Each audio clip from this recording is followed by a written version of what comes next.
Hello students, in this video I am going to discuss about the dipole moment.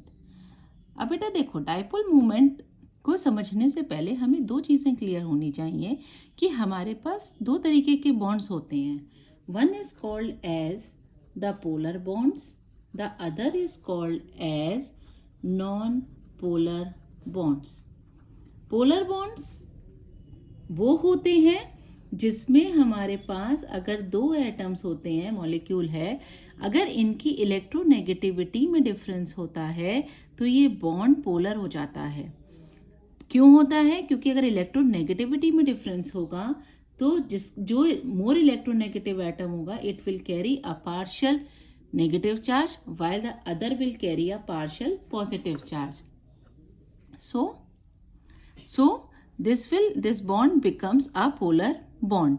Whereas in non-polar bonds क्या होता है कि जो हमारे पास दो एटम्स होते हैं वो सेम हैं, तो उन सेम एटम में कोई भी इलेक्ट्रोनेगेटिविटी का डिफरेंस नहीं होता है, इसीलिए वो बॉन्ड्स कहलाए जाते हैं नॉन पोलर बॉन्ड्स. तो हम ये कह सकते हैं बेटा कि a covalent bond formed between the same atoms is a non-polar covalent bonds. और जो पोलर बॉन्ड्स होते हैं वो क्या होंगे बेटा कि when the covalent bond is formed between the atoms of two different elements is the polar covalent bond. Now this polar covalent bond depends upon the few factors. That is, we can write down what are the facts. The first point is greater the difference in the electronegativity of the combining atoms, greater is the polarity of the covalent bonds. मतलब अगर इनके बीच का difference ज़्यादा है electronegativity का तो जो है इसकी पोलैरिटी जो बॉन्ड की होगी वो HF की ज़्यादा होगी as compare to HCl, as compare to HBr, compare to HI. तो जितना ज़्यादा डिफरेंस होगा इलेक्ट्रोनेगेटिविटी में उतना ही ज़्यादा बॉन्ड पोलर होगा. The second is group like OH, CN, carboxylic acid, SO3H, carbonyl group etcetera have polar bonds. Means ये अपने आप में ही पोलैरिटी शो कर रहे हैं. तो compounds containing such type of the groups have polar characteristics. So this on these basis now we are coming to our topic of the dipole movement. Mu को denote करते हैं हम डाइपोल मूवमेंट से. The value of mu is equal to Q into D, where Q is the magnitude of partial charges और जो D होता है बेटा, D होता है distance between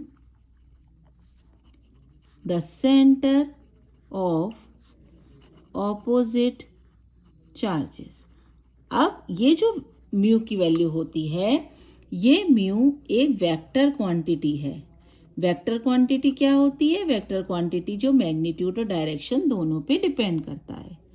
तो बेटा अगर हम वैल्यूज लगाते हैं तो Q is equal to 10 to the power minus 10 ESU and D is equal to 10 to the power minus 8 centimetre और 1 एंगस्ट्रॉम. तो अगर म्यू कैलकुलेट करते हो तो ये आ जाएगा 10 to the power minus 10 multiply by 10 to the power minus 8 ESU dot centimetre. That is equal to 10 to the power minus 18. This 10 to the power minus 18 ESU dot centimeter is called as 1 dBi or simply 1 D. If this value is taken into coulombs meter, then 1 dBi is equal to 3.335 into 10 to the power minus 10 coulomb meter. और ये कैसे आई बेटा? तो ये आती है बेटा कि 1 ESU जो होता है वो 1.6 into 10 to the power minus 19 coulomb divided by 4.8 into 10 to the power minus 10. This is equal to 3.335 into 10 to the power minus 10 coulomb. यहाँ पे 1 centimetre is equal to 10 to the power minus 2 metre होता है. तो अब अगर हम 1D की value निकालते हैं बेटा तो ये जो 1D होता है 1 dBi इज इक्वल टू 10 की पावर माइनस 18 ESU सेंटीमीटर. तो ये हो गया 10 to the power minus 18 into 3.335 into 10 to the power minus 10 coulomb. multiply by 10 to the power minus 2 meter. So this is equal to 3.335 into 10 to the power minus 30 coulomb metre. तो ये values हम इस तरीके से निकाल लेते हैं. अब बेटा आता है कि ये डायपोल मोमेंट जो हमने इतना सारा पढ़ा, बेटा इसको हम रिप्रेजेंट कैसे करते हैं, है ना. तो अब हमें अभी कहा था कि ए और बी है, जिसमें ये अगर हमारा पॉजिटिव नेगेटिव सेंटर है, ये हमारा पॉजिटिव सेंटर है, तो जो हमारा डायपोल मोमेंट का डायरेक्शन होगा वो हमारा एरो के फॉर्म में होगा. जो हेड होता है वो हमेशा नेगेटिव सेंटर की तरफ होता है और जो टेल होता है वो हमेशा पॉजिटिव सेंटर की तरफ होता है. और इसको हम क्रॉस लाइन से डिनोट कर देते हैं. And the cross line is slightly towards the positive centre, tail की तरफ होती है. So this is the representation of the dipole moment. Dipole moment vector quantity है. तो अगर हम एक एग्जाम्पल लेते हैं BeCl2 का, तो यहाँ पे आप देखो कि क्लोरीन मोर इलेक्ट्रोनेगेटिव है, तो डायपोल मोमेंट इलेक्ट्रॉन किसकी तरफ शिफ्ट होंगे, क्लोरीन की तरफ. Here also it will be shifted over here, but this time the net resultant will be equal to 0. The net dipole moment will be 0 because they are opposite to each other. 180 degree angle पे हैं, एक दूसरे का effect cancel out कर रहे हैं, इसलिए mu will be 0. So as a whole this molecule is a neutral one, no polar, not polar, because the dipole moment is 0. Now we will come to the applications of the dipole moment. The first one is of the dipole moment. The first is in determining the polarity of bonds. तो बेटा देखो Q is equal mu जो होता है वो होता है Q into D. तो इस रिलेशनशिप से तो हम ये कह सकते हैं कि greater the magnitude of the dipole moment higher will be the polarity of the bond. जितना ज्यादा म्यू की वैल्यू होगी उतना ज्यादा पोलैरिटी ज्यादा हो जाती है किसी भी बॉन्ड की. लेकिन आपको हमेशा इस बात को याद रखना पड़ेगा कि ये जो कंसेप्ट है ये सिर्फ कब एप्लीकेबल होगा, ये तभी एप्लीकेबल होगा जब हमारे पास सिर्फ एक ही पोलर बॉन्ड प्रेजेंट होगा, यानी कि मॉलिक्यूल सिर्फ एक ही कोवलेंट बॉन्ड बनाएगा, तब ये कंसेप्ट हम लगा सकते हैं. Otherwise in case of non polar molecules the dipole moment is found to be 0. क्यों होता है बेटा, देखो क्योंकि यहाँ पे तो कोई चार्ज ही नहीं डेवलप हुआ, तो ये बॉन्ड एक नॉन पोलर बॉन्ड है. नॉन पोलर बॉन्ड में तो डायपोल मोमेंट 0 होता है. लेकिन बेटा अगर हमारे पास जो चार्जेस हैं वो इक्वल तरीके से सेपरेट आउट हो जाते हैं तो डायपोल मोमेंट भी 0 आता है. कैसे, ये देखिए, अगर हम कहते हैं कि BF3 का एग्जाम्पल हम लेते हैं, this is the BF3 example having a planar structure. Here जो डायपोल मोमेंट होगा वो मोर इलेक्ट्रोनेगेटिव एटम की तरफ शिफ्ट होगा, तो that is denoted like this and as cross like this way, और ये मोर इलेक्ट्रोनेगेटिव. लेकिन अगर हम इसका नेट रिजल्टेंट निकालेंगे तो नेट रिजल्टेंट जो होता है वो हमारा 0 होता है. So the dipole moment is 0 क्योंकि ये एक दूसरे से कैंसिल आउट कर देते हैं. सिमिलरली अगर आप देखो बेटा CH4 मॉलिक्यूल है, तो CH4 मॉलिक्यूल में हाइड्रोजन होता है. अब मोर इलेक्ट्रोनेगेटिव एटम कौन है, कार्बन, तो ये एरो किसकी तरफ जाएगा, कार्बन की तरफ. तो इसी तरीके से हमारे ये सारे बॉन्ड्स होते हैं and the net resultant will be equal to 0. तो जितने भी हमारा बॉन्ड तो पोलर है लेकिन molecule as a whole is non polar. So we can say the dipole moment of 0 for symmetrical molecules. तो डायपोल मोमेंट होता है हमारा 0 किसके लिए, अगर मॉलिक्यूल हमारा सिमेट्रिकल है.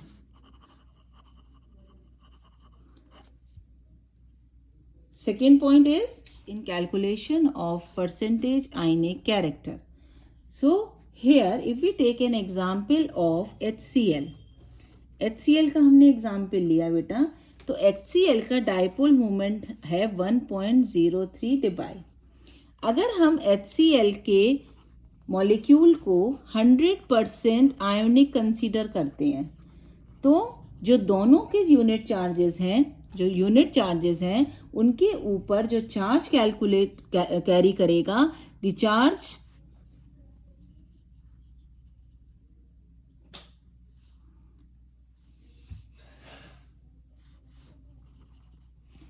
if HCl is 100% ionic, then they would carry charge equal to 1 unit, that is 4.8 into 10 to the power minus 10 ESU। मतलब हमारे पास जो चार्ज इक्वल होगा 1 यूनिट के बराबर कितना होता है 4.8 into 10 to the power minus 10 ESU। हमें यहाँ पे बॉन्ड लेंथ गिवन है उसकी 1.275 एंगस्ट्रॉम।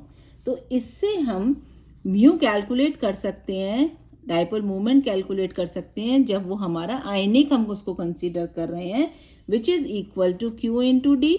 और Q यहाँ पे कितना है 4.8 into 10 to the power minus 10 ESU multiply by 1.275 into 10 to the power minus 8 centimeter. So it comes out to be 6.12 into 10 to the power minus 18 ESU centimeter, or you can say 6.12 divide.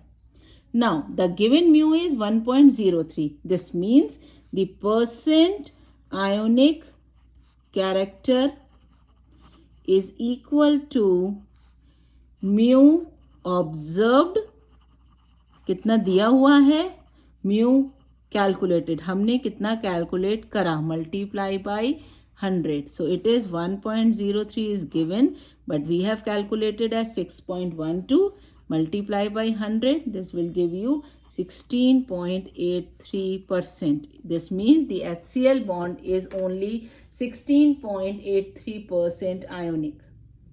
So likewise we can calculate the percent of the ionic character. The third is in determining the shape of molecules. और इसमें बेटा simple सी trick है आपके पास कि if the molecule has lone pair, अगर उसके पास lone pair है तो उसका डायपोल मोमेंट ज़ीरो नहीं हो सकता। तो ये कंसेप्ट जो है, अगर हमारा डायपोल मोमेंट ज़ीरो है या लोन पेयर प्रेजेंट है तो हम जो है शेप ऑफ अ मॉलिक्यूल की मदद से भी हम डायपोल मोमेंट निकाल सकते हैं, और डायपोल मोमेंट की वजह से भी हम ये कह सकते हैं कि हाँ भाई इसकी जो शेप होगी वो रेगुलर नहीं होगी, कि अगर उसका डायपोल मोमेंट प्रेजेंट है। फॉर एग्जाम्पल अगर आप बोलते हो बेटा कि जैसे SF4 है ना, तो SF4 में अगर हाइब्रिडाइजेशन निकाली जाए तो आप निकालते हो X is equal to number of valence electrons in the sulphur plus number of mono atomic atom fluorine 4, no charge on the cation, no charge on anion, divided by 2, this means it is 5 means it is sp3d।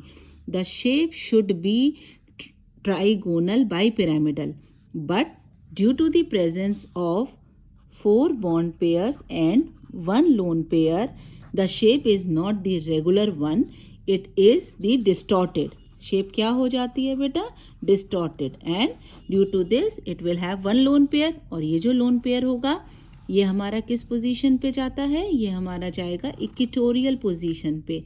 बाकी जो होते हैं हमारे fluorine वो हमारे इस तरीके से अरेंज हो जाते हैं। तो इस वजह से हमारा जो डायपोल मूवमेंट होगा वो नॉट इक्वल टू ज़ीरो होगा। तो हम जो है बेटा हाइब्रिडाइजेशन और लोन पेयर की मदद से शेप तो बता ही रहे हैं, और अगर डायपोल मूवमेंट इन सब केसेस का क्या होता है, नॉट इक्वल टू ज़ीरो। तो सिमेट्रिकल मॉलिक्यूल्स का डायपोल मूवमेंट ज़ीरो और नॉन सिमेट्रिकल मॉलिक्यूल्स का dipole movement will be not equal to zero. The next one is negativity and bond length on dipole moment. तो बेटा देखो, किसी भी अगर हमारी इलेक्ट्रोनेगेटिविटी किसी भी बॉन्ड की ज़्यादा है,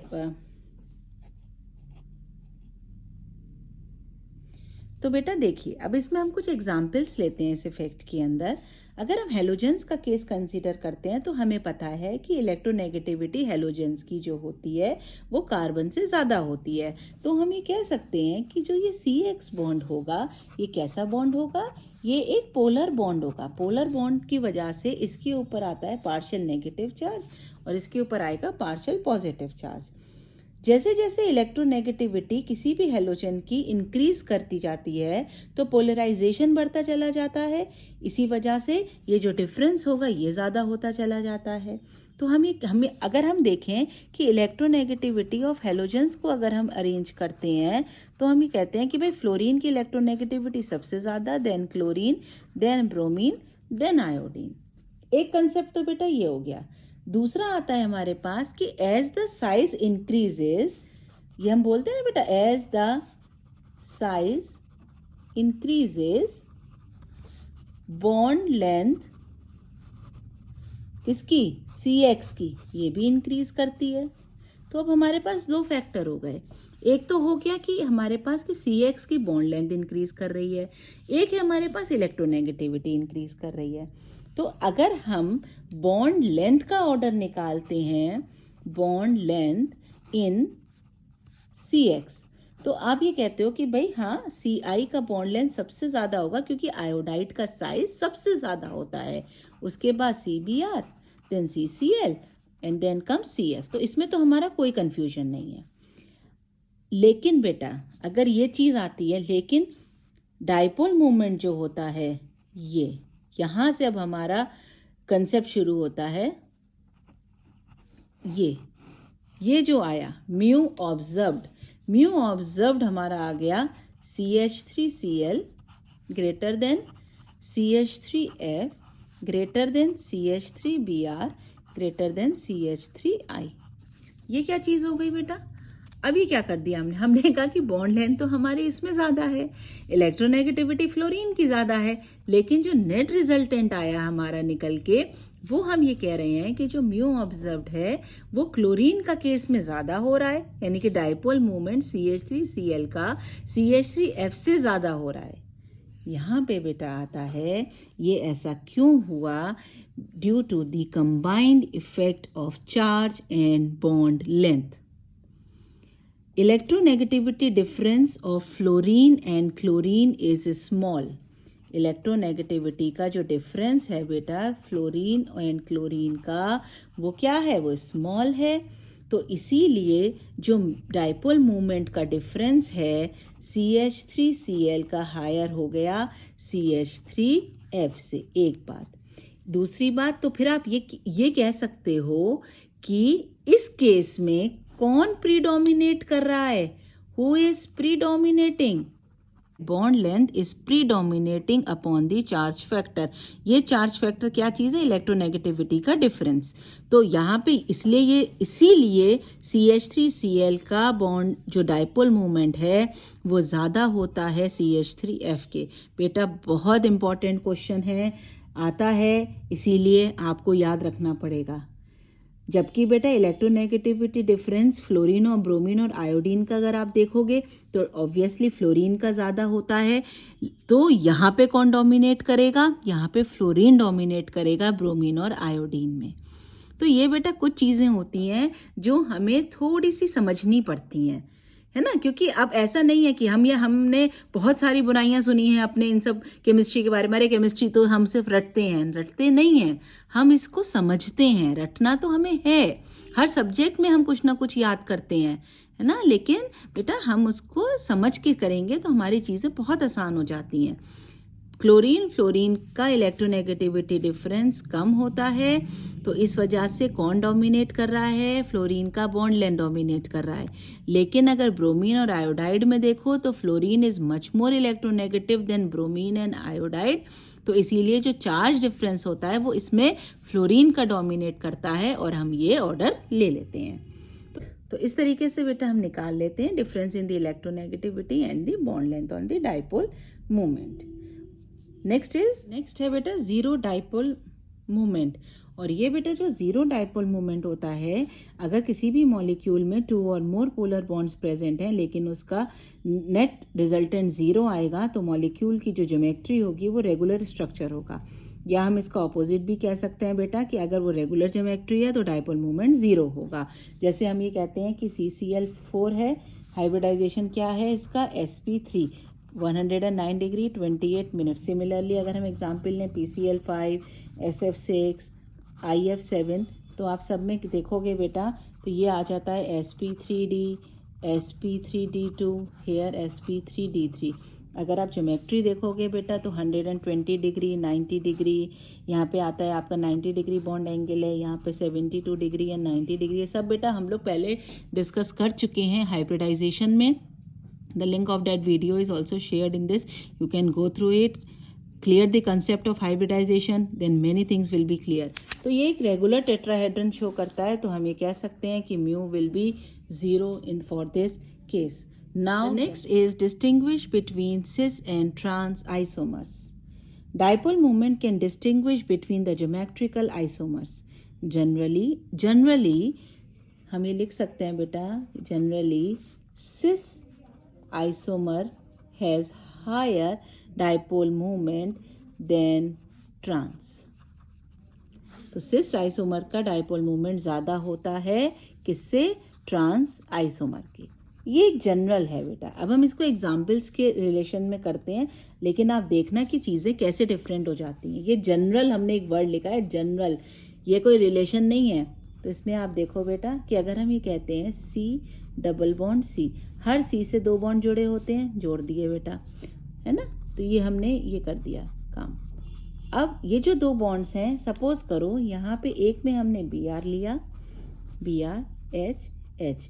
When the groups are on the same side, when the same groups are on the same side, it is called as cis, and when they are on the opposite side, then it is called as trans। अब क्या हो रहा है यहाँ पे बेटा, आप देखो bromine is much more electronegative than carbon, तो डाइपोल मूवमेंट किसकी तरफ शिफ्ट हुआ? ब्रोमीन की तरफ। Here also it is shifted towards this one, so the net resultant will be somewhere in between. This means the dipole moment will not be equal to 0.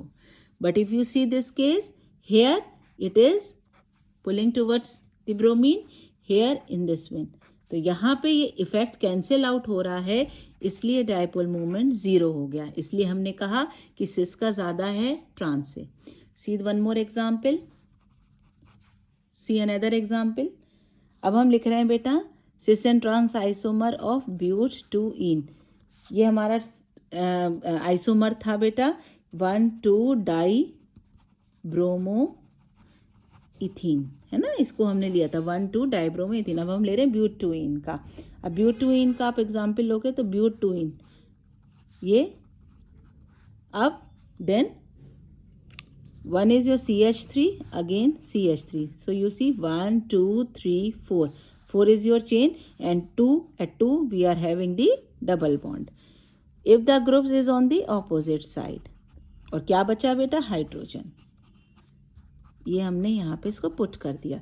So this is the structure for cis, this is for trans. अब इसमें आप देखो बेटा ये वाला CH3 जो है, क्योंकि यहाँ डबल बॉन्ड प्रेजेंट है तो ये अपनी तरफ पुल करेगा। Here also it is pulling towards this one. So जो नेट रिजल्टेंट होगा कुछ इस तरीके से होगा। So the dipole movement will not be equal to 0। बेटा अगर ये चीज समझ में नहीं आती है, don't get confused, just see over here they are not cancelling each other, this means the dipole movement is not equal to 0। कभी कभी हम बहुत सारी चीजें पर्टिकुलरली समझना चाहते हैं और बेसिक चीजें छोड़ते चले जाते हैं, तो ठीक है ना। तो अगर हमारा ये आ रहा है तो अभी हम यहाँ पे ये हम नेट रिजल्टेंट है, यहाँ पे again if it is pulling over hair this one, this is pulling over here, so the net resultant will be equal to 0।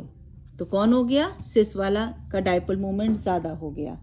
अब आप एक और एग्जाम्पल देखो बेटा, जब हमारे पास सिस और ट्रांस पे दोनों ग्रुप्स डिफरेंट होंगे तब हम क्या करेंगे। एग्जाम्पल ले रहे हैं 1 ब्रोमो प्रोपीन का, C double bond C double bond C। 1 bromo propene means 1 2 3, only 3 will be there। One position पे हम क्या लगा रहे हैं? ब्रोमो लगा रहे हैं, 1 bromo propene. This is the structure here H। Similarly over here, now these groups will be on, if on the opposite side, CH3 H। तो ये ट्रांस का स्ट्रक्चर हो गया। अब यहाँ देखो बेटा ये तो अपनी तरफ पुल करेगा, लेकिन ये ब्रोमीन की तरफ जाएगा। यहाँ पे आप देखो ये अपनी तरफ पुल करेगा, ये ब्रोमीन की तरफ जाएगा। अब आप बताओ बेटा ये इधर कर रहा है, ये इक्वली इधर वापस जा रहा है, so the net resultant will be equal to 0। लेकिन यहाँ पे आपका क्या हो रहा है? It is not equal to, I say equal to 0, क्योंकि ये आपकी इलेक्ट्रोनेगेटिविटी में डिफरेंस है बेटा कार्बन और ब्रोमीन में, तो ये इक्वल नहीं होंगे।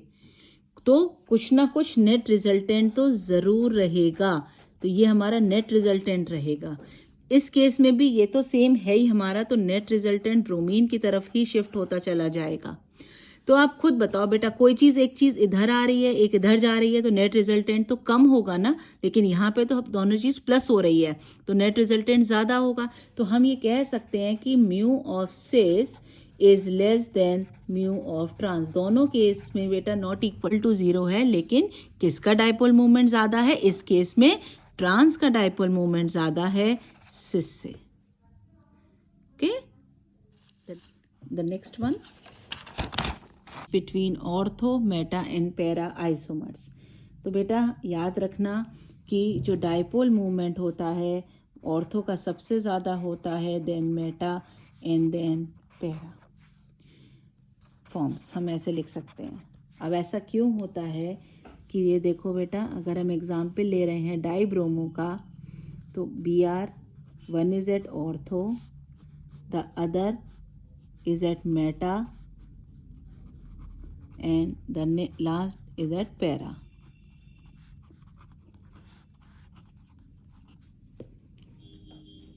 अब आप डाइपोल मूवमेंट देखो बेटा, तो डाइपोल मूवमेंट ये ब्रोमीन अपनी तरफ खींचेगा, ये अपनी तरफ खींचेगा, पास पास हैं तो नेट रिजल्टेंट हमारा यहाँ होगा। सिमिलरली ये इसको अपनी तरफ खींचा, ये इसको अपनी तरफ खींचा, तो जो नेट रिजल्टेंट होगा वो हमारा इस तरफ होगा, है ना, net resultant. Similarly this is pulling over here, ये यहाँ जा रहा है, net resultant 0, they are extremely opposite to each other, 0, इसीलिए पैरा का सबसे कम। अब इन दोनों में आप देखो बेटा, यहाँ पे जो डाइपोल मूवमेंट होता है वो ऑर्थो का जो एंगल आप निकालोगे इसका नेट रिजल्टेंट ज़्यादा होता है as compare to the meta. तो जो है ये ऑर्थो का भी नॉट इक्वल टू 0 है, मेटा का भी नॉट इक्वल टू 0 है, लेकिन पैरा का इक्वल टू 0 है। लेकिन अगर फर्दर कंपेयर करोगे तो ऑर्थो का ज़्यादा है, देन पैरा, देन मेटा। अब इसी के बेसिस पे बेटा हम कुछ क्वेश्चंस करेंगे। Explain the dipole moment of ammonia is greater then NF3। आसान सी बात है बेटा, देखो नाइट्रोजन, अमोनिया का स्ट्रक्चर होता है 1 lone pair and 3 hydrogens present over here. Similarly for NF3 1 lone pair and fluorine. अब देखिए सिर्फ direction, here among nitrogen and hydrogen, nitrogen is more electronegative, so the dipole moment will shift towards nitrogen, and जो lone pair होता है nitrogen का वो भी electrons को पुल करता है, अपनी तरफ खींचता है, तो इसका भी डायरेक्शन ये है, सब एक ही डायरेक्शन में लग रहे हैं, है ना। और यहाँ तो नेट रिजल्टेंट कहाँ पे आएगा बेटा, ऊपर की तरफ जाएगा। अब इस केस में देखो, ये तो इसको हमेशा अपनी तरफ पुल करेगा, लेकिन अब ऑपोजिट हो गया, क्योंकि फ्लोरीन जो है वो ज़्यादा इलेक्ट्रोनेगेटिव है नाइट्रोजन के कंपैरिजन में। तो जो नेट रिजल्टेंट होगा वो यहाँ पे होगा नीचे की तरफ, लेकिन इसके कंपैरिजन में कम होगा। तो इसलिए आप कह सकते हो बेटा कि यहाँ पे NH3 के केस में ये NH बॉन्ड्स का डाइपोल मोमेंट और लोन पेयर का डाइपोल मोमेंट वो सेम डायरेक्शन में है, इसीलिए एडिटिव है। लेकिन NF3 में ये ऑपोजिट डायरेक्शन में लग रहे हैं, इसलिए लेस हैं। इसी वजह से mu of ammonia is greater than mu of NF3। See the next example. Now mu of carbon dioxide is 0 but sulphur dioxide is not equal to 0। बेटा कार्बन डाइऑक्साइड का हाइब्रिडाइजेशन निकालोगे तो Sp आता है, लेकिन SO2 का निकालोगे तो Sp2 आता है। यहाँ पे 3 बॉन्ड्स होने चाहिए, लेकिन सल्फर सिर्फ 2 ही बॉन्ड्स बना रहा है ऑक्सीजन के संग, 1 लोन पेयर प्रेजेंट है। यहाँ पे 2 बॉन्ड्स ही होने चाहिए, कार्बन 2 बॉन्ड्स ही बना रहा है। जब 2 होते हैं तो 180 डिग्री एंगल होता है। यहाँ पे आपके पास प्लानर होना चाहिए था, लेकिन इसकी वजह से डिस्टॉर्टेड हो जाता है। तो अब आप बेटा अगर डाइपोल मोमेंट देखोगे बॉन्ड्स का, तो oxygen is more electronegative, it is pulling towards itself here, so the net resultant will be equal to 0. In this case this but here this, तो net resultant क्या होगा, कम होगा, क्योंकि ये नीचे की तरफ ये ऊपर की तरफ, लेकिन ये नॉट इक्वल टू 0 होगा। तो इसी वजह से हम ये कहते हैं बेटा SO2 का dipole movement not equal to 0 है as compare to carbon dioxide. Mu of CH2Cl2 is greater than CH Cl3, दोनों में sp3 हाइब्रिडाइजेशन हो रहा है। यहाँ आप देखो बेटा, Cl जो होता है अपनी तरफ इलेक्ट्रॉन पुल कर रहा है, ये भी कर रहा है, ये हाइड्रोजन कार्बन की तरफ आ रहे हैं, तो ये सब एक ही डायरेक्शन में जा रहे हैं, है ना। तो नेट रिजल्टेंट जो है वो डाउनवर्ड लगेगा क्लोरीन की तरफ। लेकिन अगर हम CH Cl3 का देखते हैं, क्योंकि इसकी एक रेगुलर ज्योमेट्री है, रेगुलर टेट्राहेड्रन है, तो ये वाला जो Cl है और ये Cl, ये दोनों का जो डायपोल मूवमेंट है ये ऑपोजिट है एक दूसरे के, और नेट रिजल्टेंट इनका जीरो हो जाएगा, कैंसिल आउट कर देंगे। तो अब जो सिर्फ डायपोल मूवमेंट बचता है वो सिर्फ Cl की वजह से और हाइड्रोजन की वजह से बचता है। यहाँ पे जो लग रहा है वो 2 क्लोरीन की वजह से लग रहा है, तो इस वजह से डायपोल मूवमेंट जो होता है वो CH2Cl2 का ज़्यादा होता है as compare to CH Cl3। See one more example. Among 1 bromocyclohexane and 1 bromobenzene which will have the greater dipole moment. Simple सी बातें हैं बेटा कि यहाँ पे जो कार्बन है आपका फर्स्ट केस में, ये कार्बन sp3 हाइब्रिडाइज्ड है, लेकिन दूसरे वाले केस में ये वाला कार्बन sp2 हाइब्रिडाइज्ड है।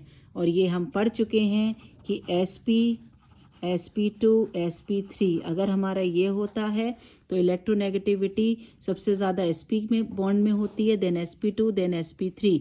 तो जितनी ज़्यादा इलेक्ट्रोनेगेटिविटी डिफरेंस होगा उतना ज़्यादा बॉन्ड जो है वो पोलर होता है, तो डायपोल मूवमेंट इसका ज़्यादा होगा as compare to the first one. Hope you have like the video, understood this concept, keep practising, stay safe, thank you.